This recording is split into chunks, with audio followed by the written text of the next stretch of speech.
Hello and welcome to the ICT Pulse podcast. I'm Michelle Marius, your host and the editor and publisher of ICT Pulse, the online platform where we discuss ICT issues from a Caribbean perspective. Welcome to our October 2020 community chat.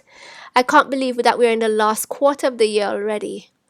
Anyway, joining me today for our discussions are Lizelle York, who we had on 2 community chat episodes last year, and she's originally from Trinidad and Tobago but currently lives in the US, where she is a communications specialist who has written extensively on technology for development. We also have Dr. Lindell Saintville, who we actually had on the podcast late last year to talk about the technology and ICT space in St. Lucia. And he's the owner and chief technology officer at DataShore, a consultancy firm that offers services including business intelligence and ICT policy development and design. And he is the past president of the ICT Association of St. Lucia. Lizelle and Lindell, welcome to our community chat. Thank you, Michelle. Great to be back. Okay, so for this community chat, we'll be discussing 2 topics as per usual. The first, online education and copyright law in the Caribbean. Are we making the grade? Which Lizelle will lead us through. And thereafter, we will talk about too much information, raising citizens' awareness of the need for data sharing limits, which Lindell will lead us through as well. Okay, so Lizelle, you're up to bat first, and the topic is online education and copyright law in the Caribbean region. Are we making the grade? So start us off, Lizelle. What are your initial thoughts? So once again, Michelle, I come to you with something ripped from the headlines.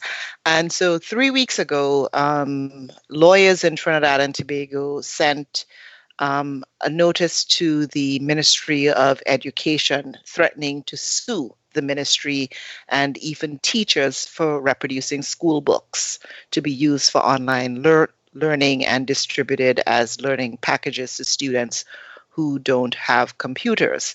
And so it raises a host of questions about, are the laws we have on the books keeping up with the times? I mean, clearly no one would have predicted COVID, but it has forced us to go to distance learning at a much more rapid pace. And, the threat of this suit clearly shows that our copyright laws have not kept up. Understood. Lindell, what are your initial thoughts? Thank you, Michelle. Thank you, Lizelle, for that intro. I see that as a definite area of contention, which might for some time have been going by, not necessarily unnoticed, but perhaps not taken much attention of in a general sense, but with the impact of education, the impact on education of COVID, with students now learning from home and the need to share content with them, a move taken by some teachers, as Lizelle said. It's something which is now very distributed and widespread, as opposed to happening in libraries and areas of learning and universities.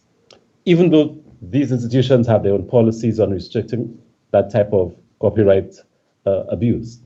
So I believe now, with the distributed impact of that activity, it's probably not surprising that there's been that sort of reaction, perhaps a backlash to that widespread practice, which might well be causing too much of an impact to be ignored. Absolutely. Lizelle, I think when you raised the question, I thought about it, and I think as much as there is a copyright issue, and I'm not going to take away from that, my big concern though is that many of the textbooks, I guess since I say the word textbooks, you probably get a sense as to where I'm going, are printed. And the content really has not been developed for the online space.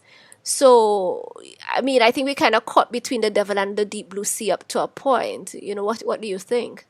So it's interesting. So once I read that article, I started to do a scan to just see what was happening across the Caribbean. And so in the same article I saw back on September 18th, the lawyers were saying that, they have offered a collective license to the ministry as well as teaching in institutions to be able to reproduce these books. But just doing that doesn't get away from the fact that these are printed material, and it would be so much better if they can make a move to e-textbooks. And interestingly enough, I was reading that in Jamaica, the Ministry of Education there back in August had started to talk about trying to make the move to e-textbooks, in the 2020-2021 academic year. And in Barbados, 4 years ago, they were talking about trying to go to e-textbooks.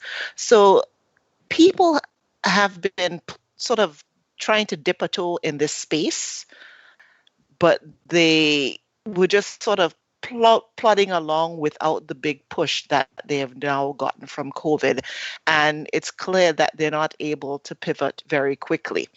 And I do understand the cause of the book publishers because, the reproduction, without their involvement does, put a hit on their sales, and that will have economic, impact in the wider sector.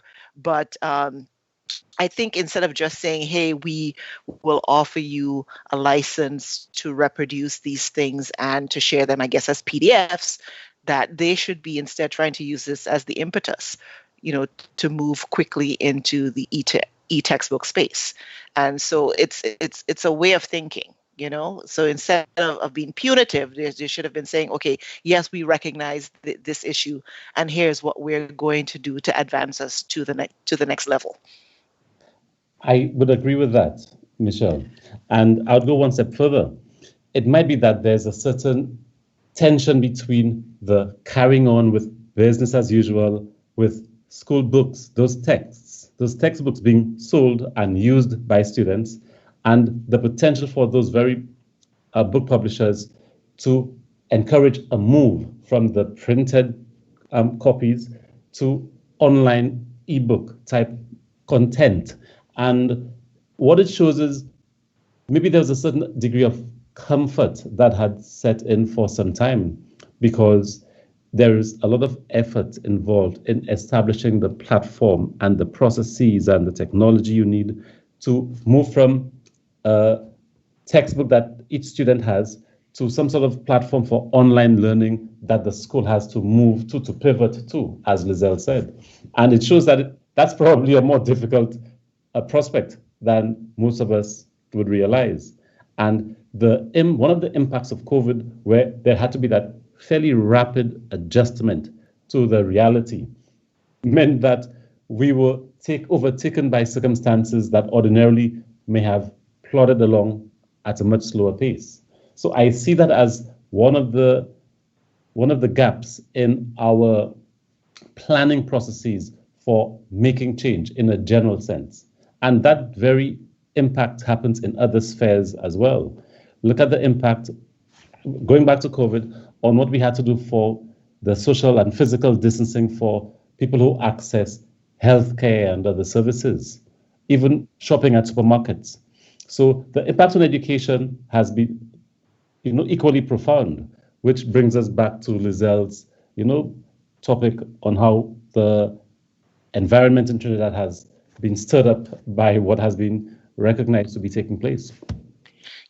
Just to add on to that, if I can, Michelle, I think the first time I came on your show, it was to talk about, is the Caribbean ready to go digital? Right. And at that time, we were talking about banking, and just how hard it is to do online banking in the Caribbean. The fact that you have to, stand in line forever, it feels like, Yes, to get a yes. simple, transaction done. So we're just seeing the same thing here. So it's a mindset shift as well. And, from the publisher's point of view, they could have said, well, perhaps the market wasn't there for us to warrant the investment in an online platform for e-textbooks. But, it's 2020. I don't know that you can just sit and wait to see where the market is going. Sometimes you have to lead the market, and I think it's a change in thinking that we sorely need in the region, not just on education but on a host of different things. Absolutely. Because one of the things I think coming out of one of the points Lindell made is the fact that, like a textbook, maybe what every 5 years it might get updated. But if you're going to be, giving licenses and have that sort of online platform, I think, the publishers themselves need to be ready to do more frequent updating of the content, to ensure that it remains relevant, that it remains fresh to the individuals who will be using it. And that in itself probably takes a little bit of thinking through, and the business model, of course, needing to be adjusted accordingly.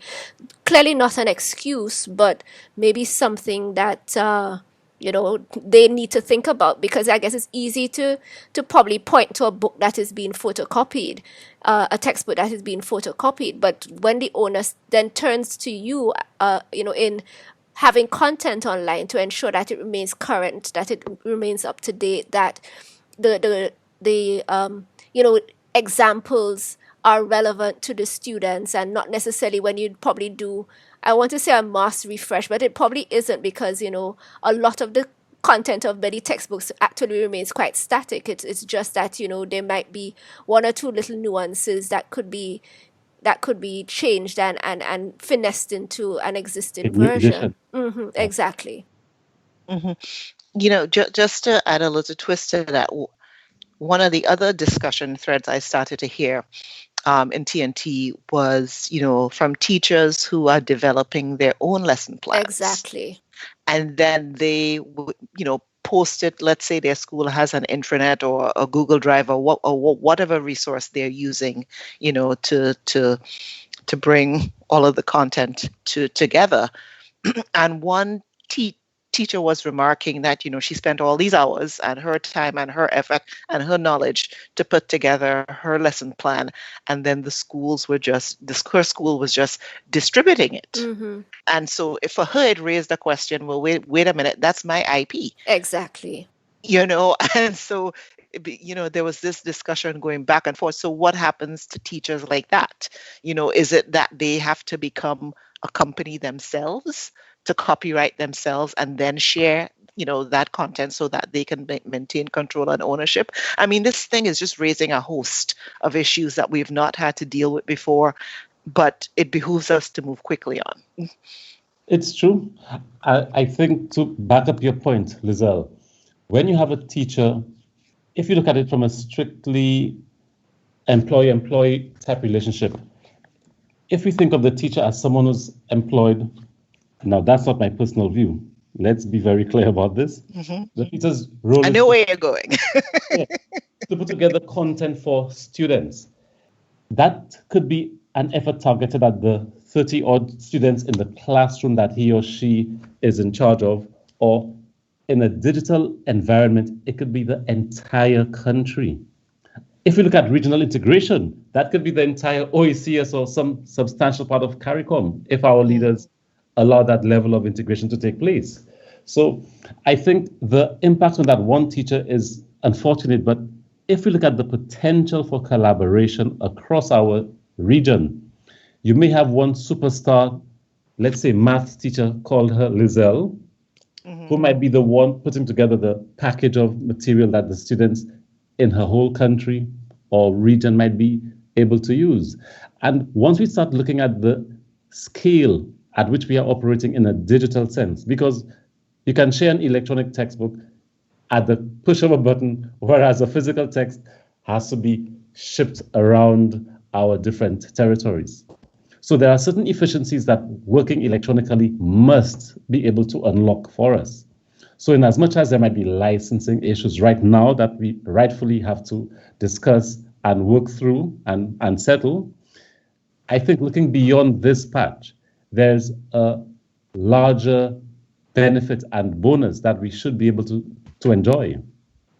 I don't doubt that, but I think about it from the perspective of the teacher, because teachers who are employed today would have a very, very different type of contract that didn't even imagine this environment we're in. So we're asking teachers to do more, but is that what they signed up for?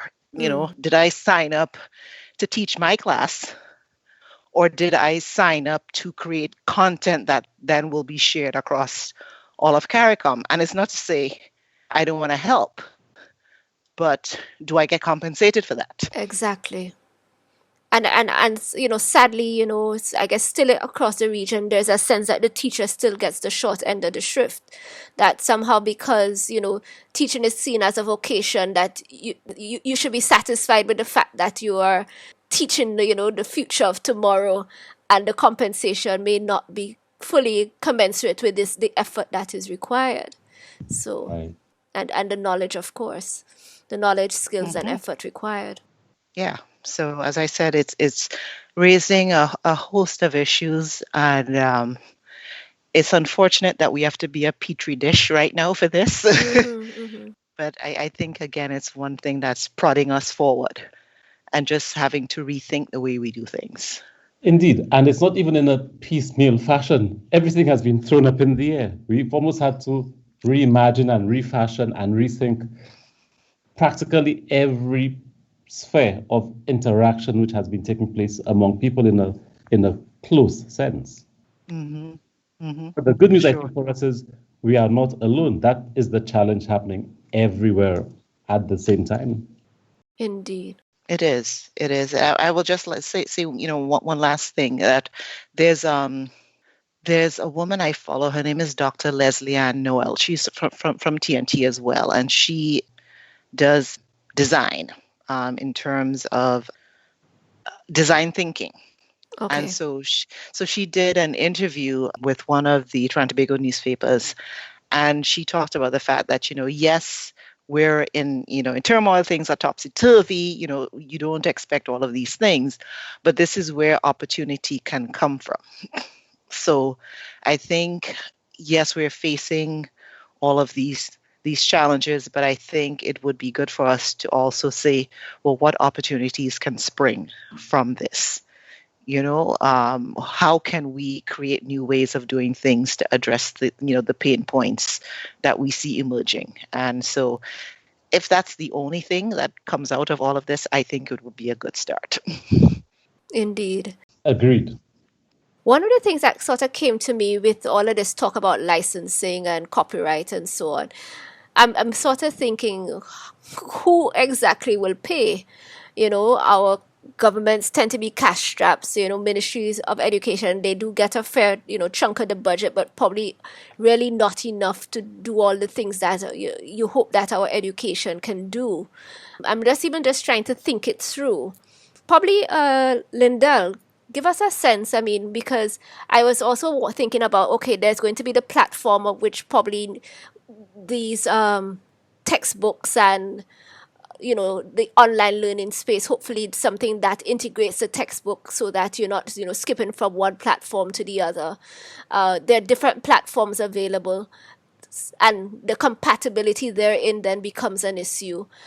And you say, okay, so will the Ministry of Education acquire the platform, and students and I guess their parents be required to pay like a license for each child to access some information? How do you think it might work? That's a very good question. I think there are options like Google Classroom available, to pick one in particular. And the others in that space would, of course, be looking to jockey for position. And as Lizelle said, in the turmoil that we have, now is the opportunity to make their product and product offerings seem more attractive to those who are now in the market all of a sudden for those services. I take the view, though, Michelle, that even though we are facing this turmoil, and even if we are looking at the impact of having to go through the formal process of having things done correctly and getting those licenses, acquired, there might be something that we need to also focus on: the opportunity to, Lizelle mentioned it earlier, if one of the issues we've had in the past was the time it took to get a refresh of the editions of the textbooks that we had, moving to an electronic platform allows that to be tremendously shortened. Exactly. Overnight, an edition change could take place. Of course, I don't promote that. You'd probably wait till the end of a school year and the start of the next year for something like that to happen. But there are so many other opportunities which arise by moving digitally that the pain points that, again, Lizelle mentioned, I think it's just one of those things we'd have to go through and accept that in the difficulty we have, there are opportunities. Now, in terms of the platform and the ownership of the platform, I have some concern whether the ministry, even though it has the resources and the staffing to host, something like that, whether that's what they should be focusing on. Perhaps there's an opportunity now to look at what is the true role of the Ministry of Education in our respective countries. Is it to oversee the process? Is it to own the infrastructure? Is it to be in charge of that infrastructure? Is it to be policing the infrastructure?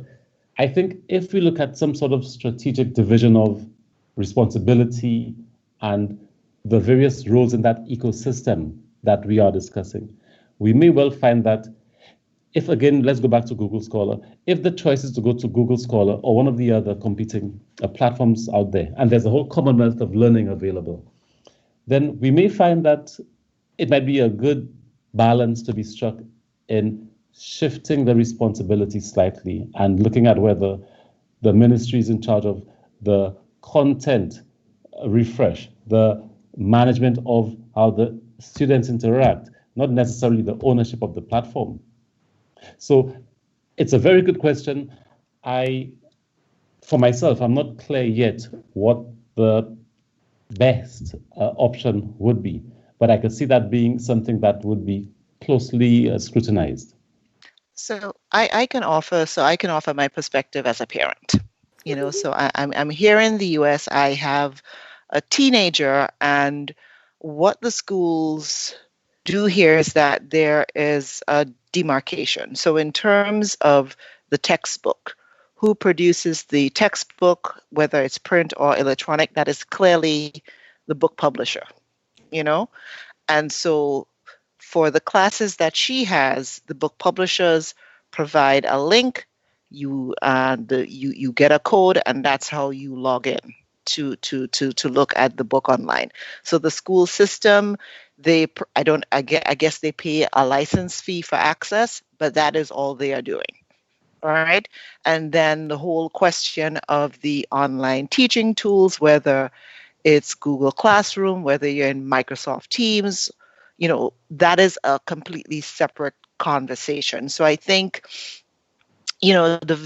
the books that, and I don't know about, other parts of the Caribbean, but a lot of the books that are used in the schools in Trinidad and Tobago, some of them are published locally by local book publishers. Mm-hmm. And so the onus would be on them to pivot their business to include online offerings. It's on them to do it. And it may be that the Ministry of Education works with them on the access piece of it to ensure that students can get equitable access. But I don't think that that is a role of the ministry or even the government, because that's a business, Mm-hmm. So I think that's the way we have to approach it. So I don't pay for textbooks here. Mm-hmm. But that's included in the taxes I'm paying to the state of Maryland. Exactly. So I mean, you pay for it at some point, So I think that's the model we need to go with. Who is printing these textbooks that the students are using anyway? Mm-hmm. They are the ones who have to make that shift online with the support of the Ministry of Education. Mm-hmm.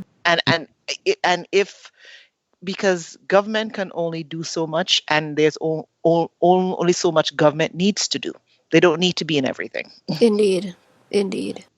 I would differ slightly here. Education is so important that it's critical that at the very least, if not for establishing the level of equity and fairness in the environment, in the learning environment, the government has a very important role.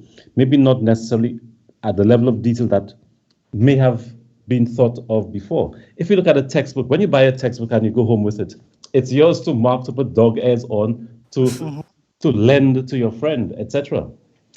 I believe if we look at the example from the game companies of the past who had some very sophisticated codes that you had to enter to access the games that you had installed on your machine. If you lost the code book that had a very faded set of codes that you had to be prompted to enter, it spoiled the gaming experience.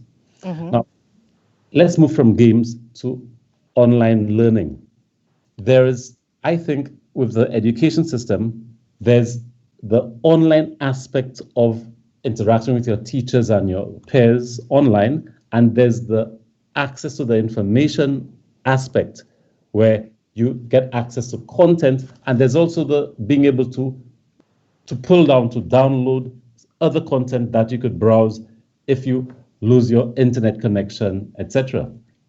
I think if we are thoughtful about the process, we may well learn something about the push that took place in the gaming industry to lock down games and put a lot of codes as a barrier to get from the person wanting to play the game to the actual playing of the game. So the point I'm making here is this. If you've bought a standard in the recent past, an ISO type, document, you get an electronic copy of it. It's got a watermark that clearly indicates that it's not for sharing. It's licensed to you, the individual or the company, etc. If our content providers, our local publishers, as you're saying in TNT, can have the ability to put a mark that's customized to the student or maybe classroom, maybe school, being issued that electronic version of the textbook, that may help solve the problem of the enormous challenges and overheads in having those codes to allow access on a time basis to their content, which must now remain available. And then you're looking at SLAs for the platforms to be up so they don't go down during classroom time. In many ways, having an e-textbook that can be downloaded, maybe with a watermark of some kind, some protection mechanism, to me, from my perspective, sounds superior to having people only access that while they are physically connected to the internet, to be able to read it that way. But that's my perspective. But I believe it doesn't have to be either or. I suppose. But it doesn't. It's an easy thing that I believe someone may be inclined to think about that may represent a major pitfall. Yeah, it doesn't need to be an either or. And quite frankly, if I, continuing to use my daughter as my example, right. She has massive textbooks. There's no way we would want to download it at all, ever, because they are so huge. And so, that works, being just able to access it digitally, is far better than, her trying to lug around a textbook. But certainly for shorter texts, that are easier to download, then yes, I think that people should have the ability, to do that.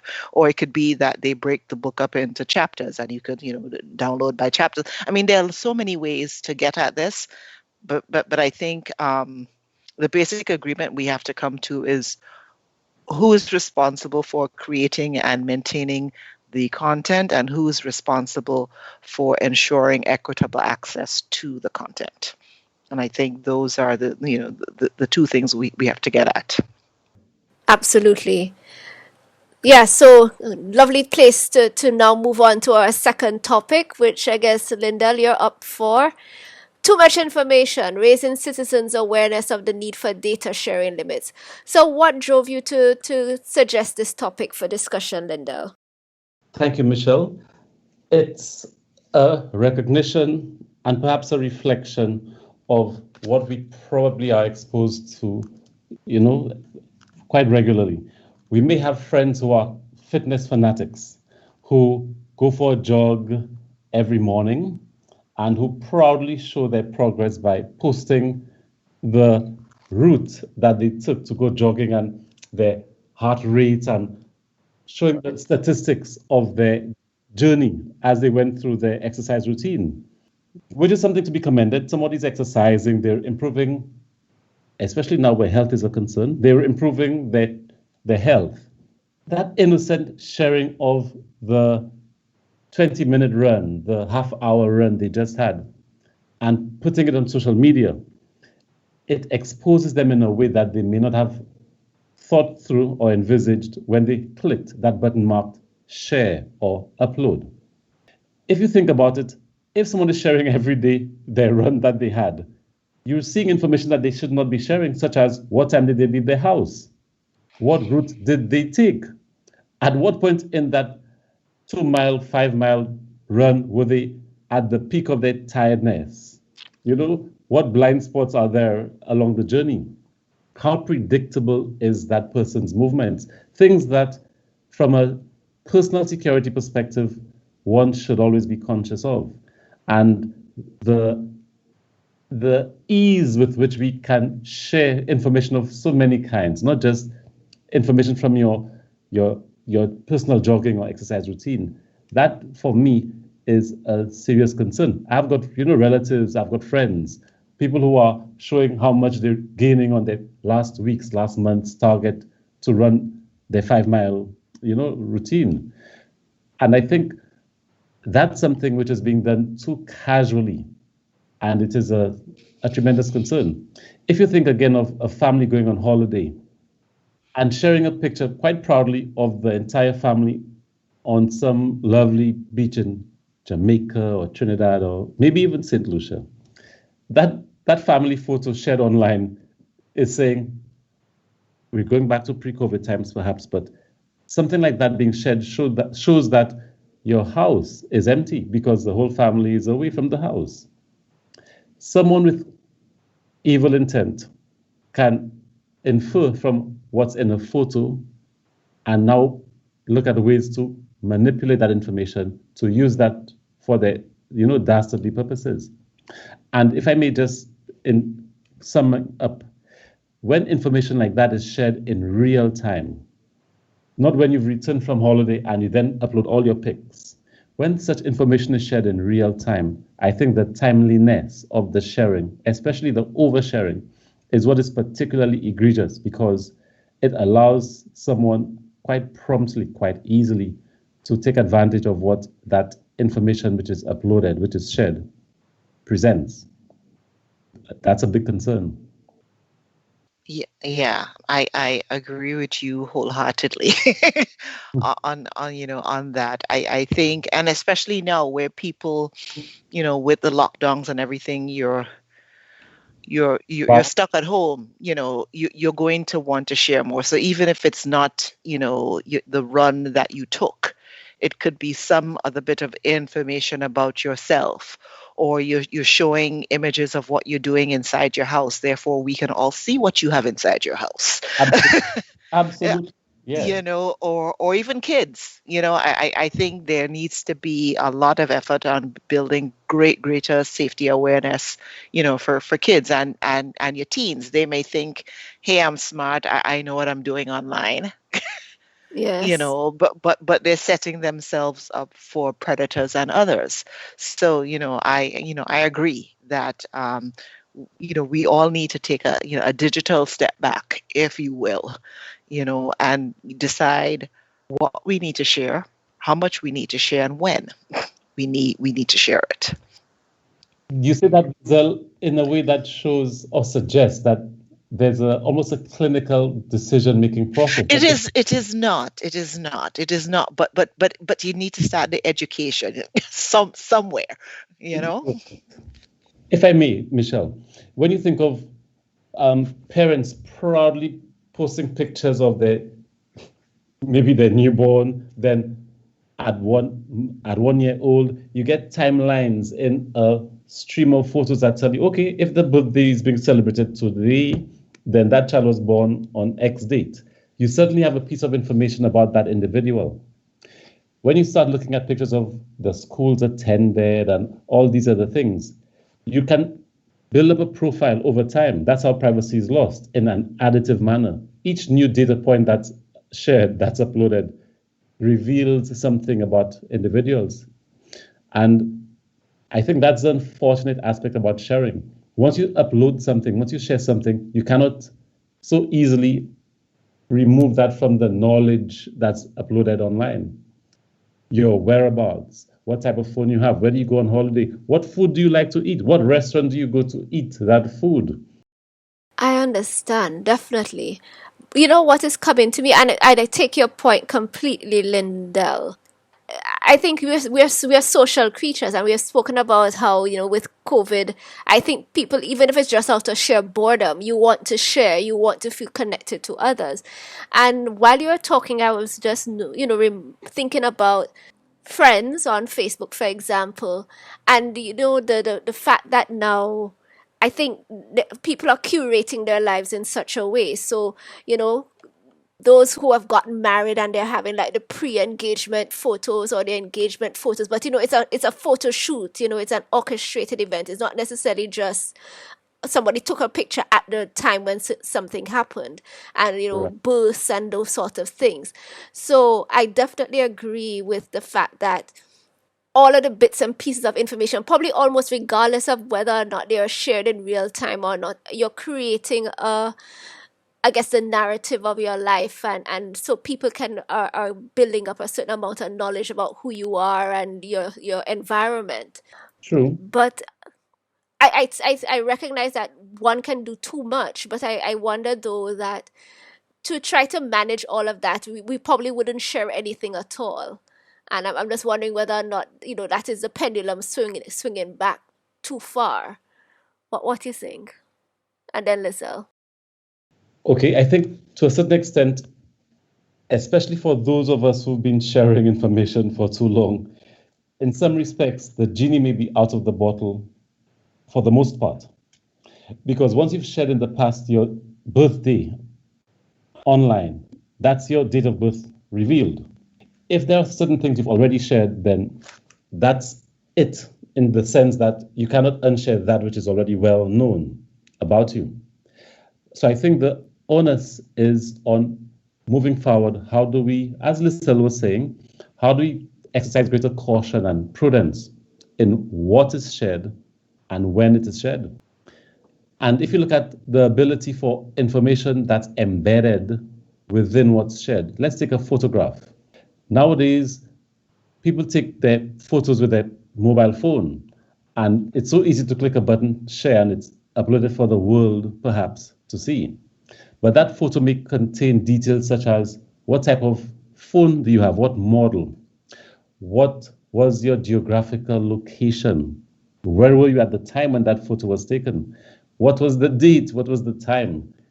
When those things get pieced together, there's suddenly so much more that you've revealed than the lovely meal you are about to eat for your birthday at your favorite restaurant.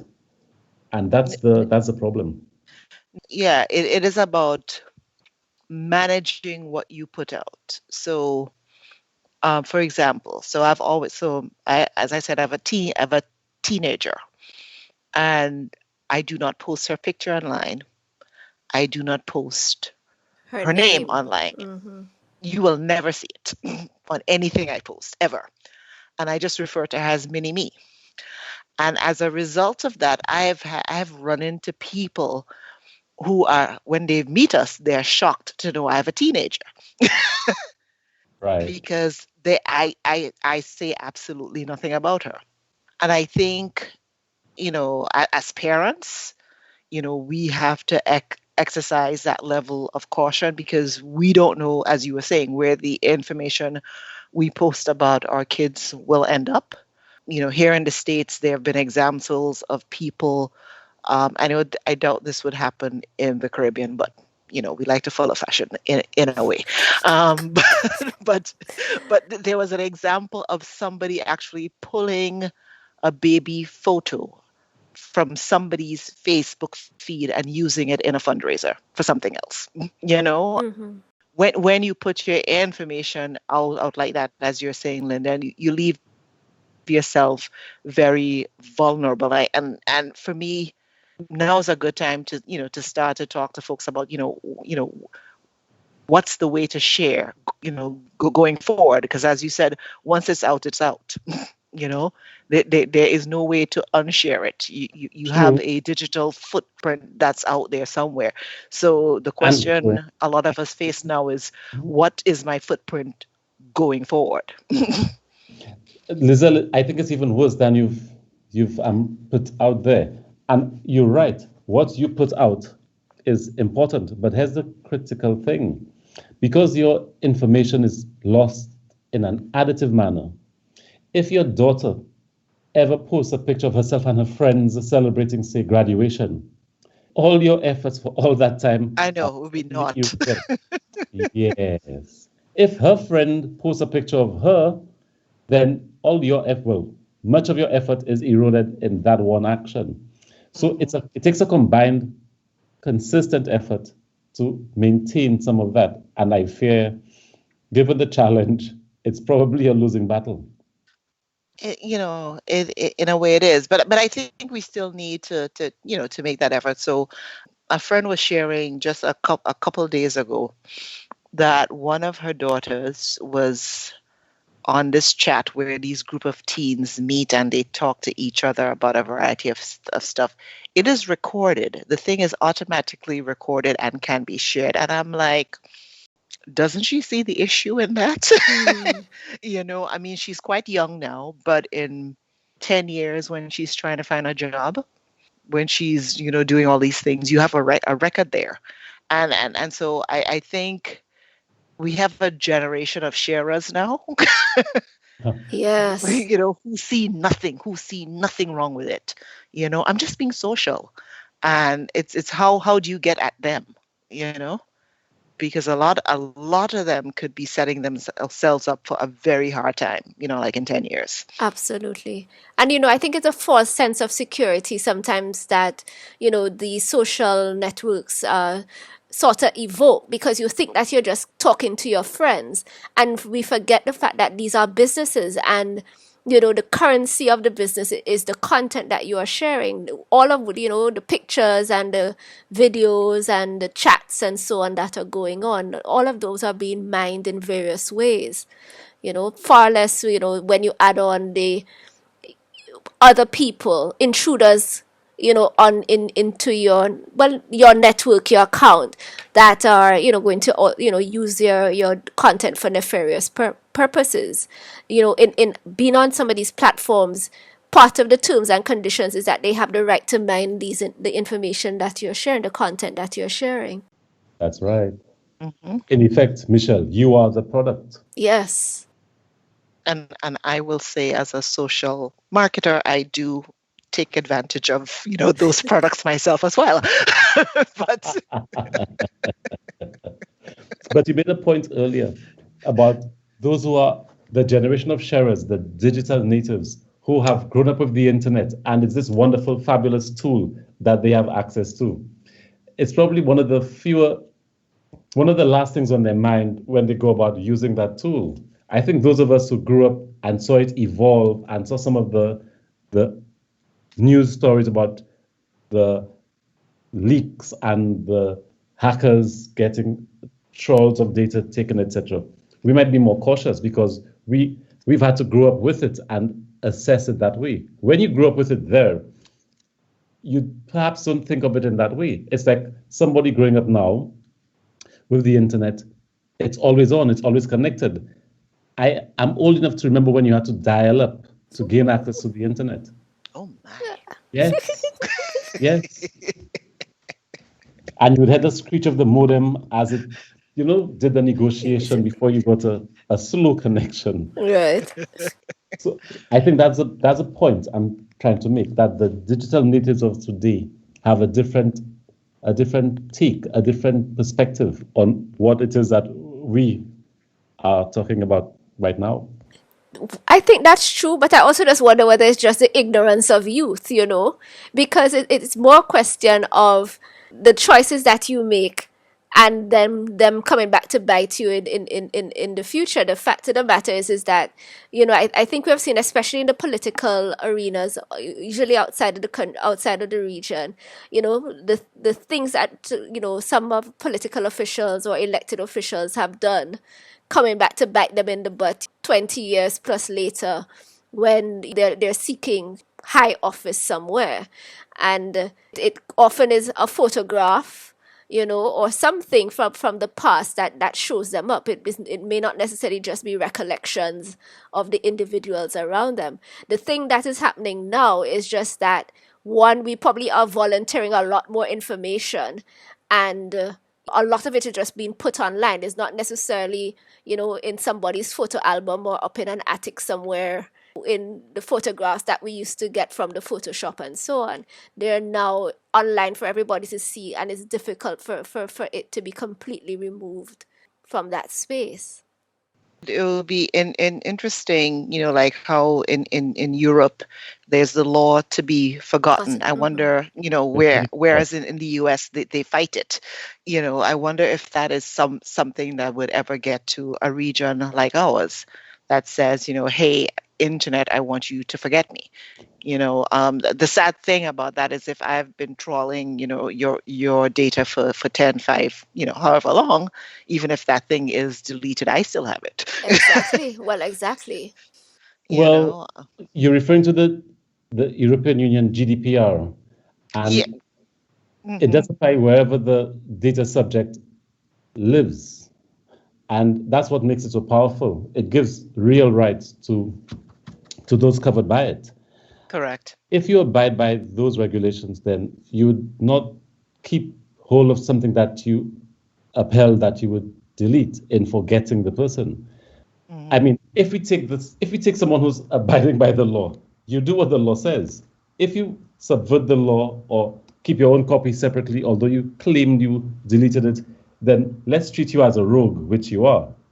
And if you're now looking at organizations which are behaving in a criminal or roguish manner, then they'll not be inclined to follow any laws until they get caught. Yeah. But if we think of organizations which proceed in a business-like manner with good intentions in how they manage the data, then I think at least some of those data privacy type regulations give some hope that the regulators are concerned about the data privacy that the individual, and I'm coming back to, the context of our discussion, the individual may be so happy sharing the path they took to run their 5-mile exercise routine this morning that they don't think about the things which might expose them, even though the regulators might be looking to regulate the organizations, the platforms, the social media companies that end up having hold of that data. So that's where the tension comes between what do the platform owners do, what do the social media networks do, versus what do we as consumers do with the data that we are about to willingly share. And have we given any thought to what it is we are providing to be shared? Right. And that's the crux of the matter, Michelle.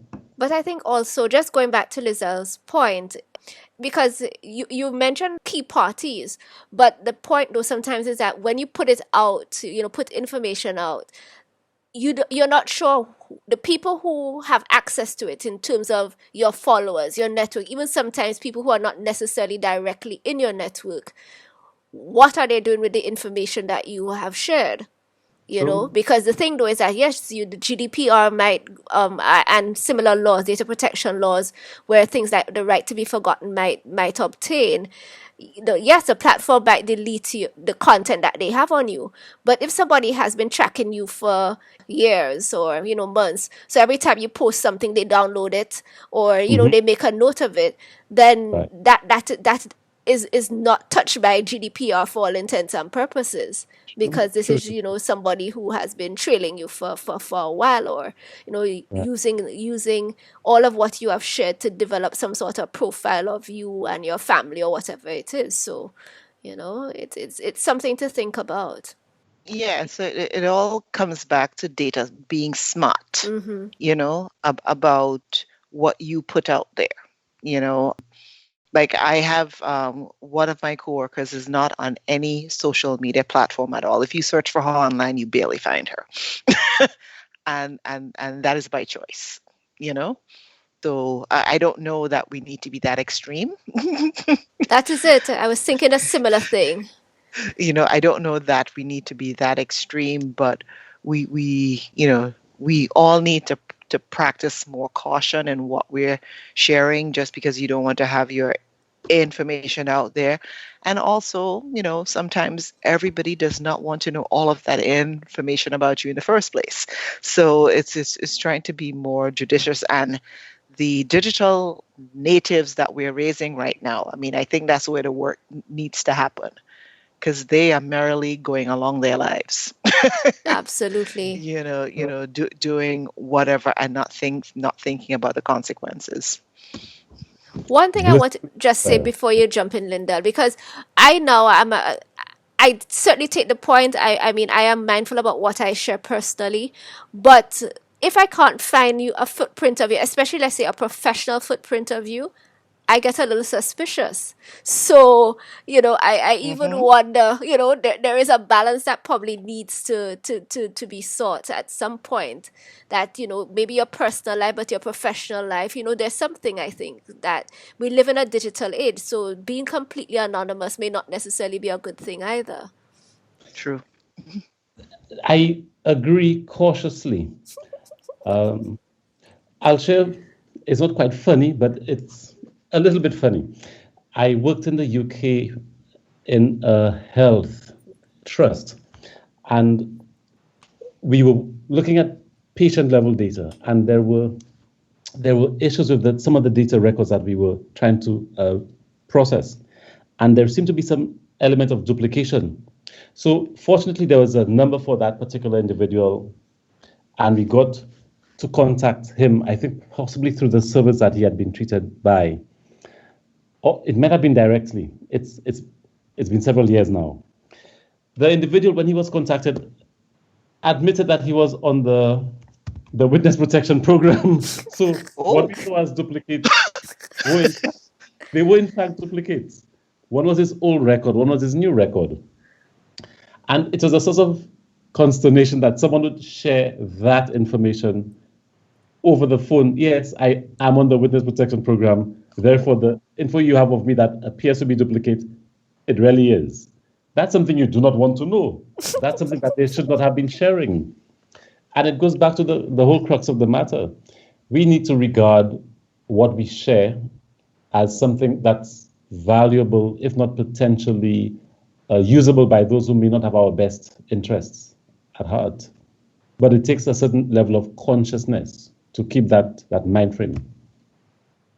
Absolutely, absolutely. I can't believe he did that. He did, I kid you not.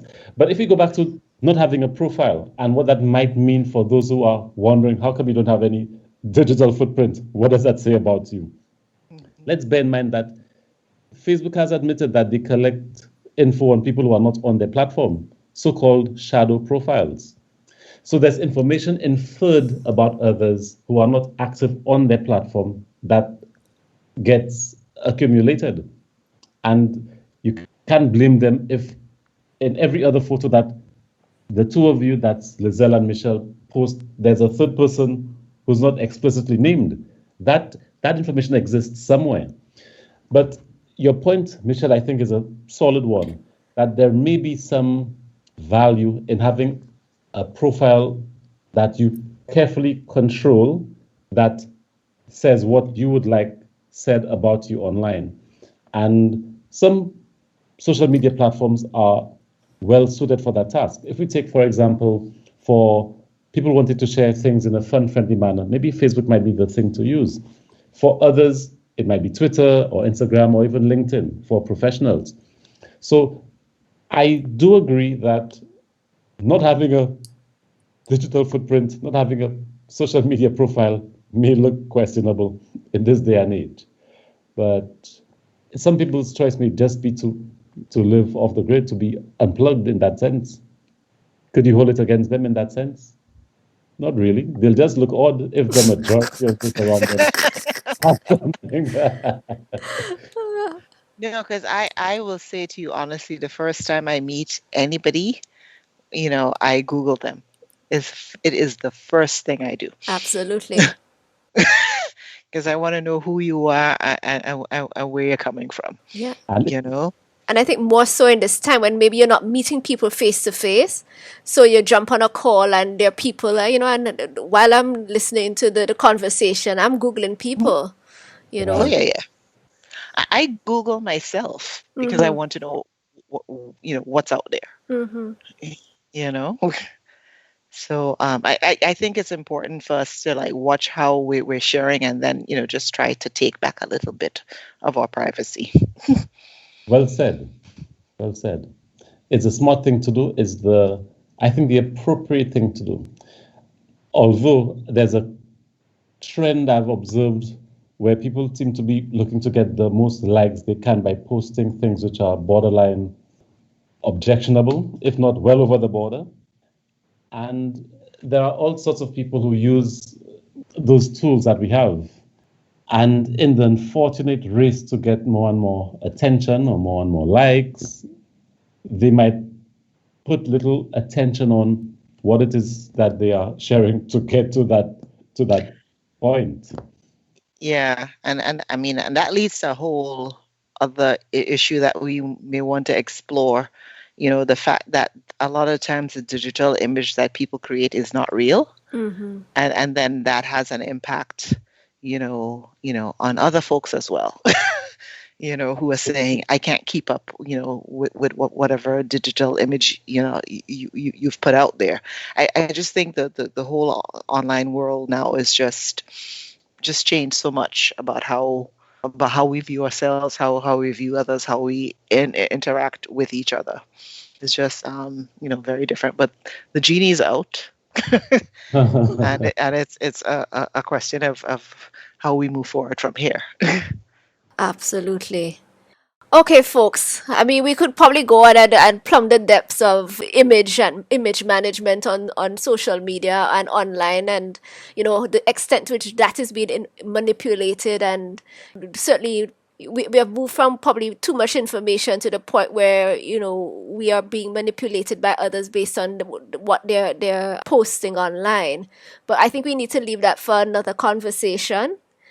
Just thank you so much, Lizelle and Lindell, for joining me today on the community chat and for sharing these interesting topics. I mean, certainly the online education and copyright challenges is something that the region is going to need to grapple with. And I think all of us just need to be mindful about, how much information we are sharing online.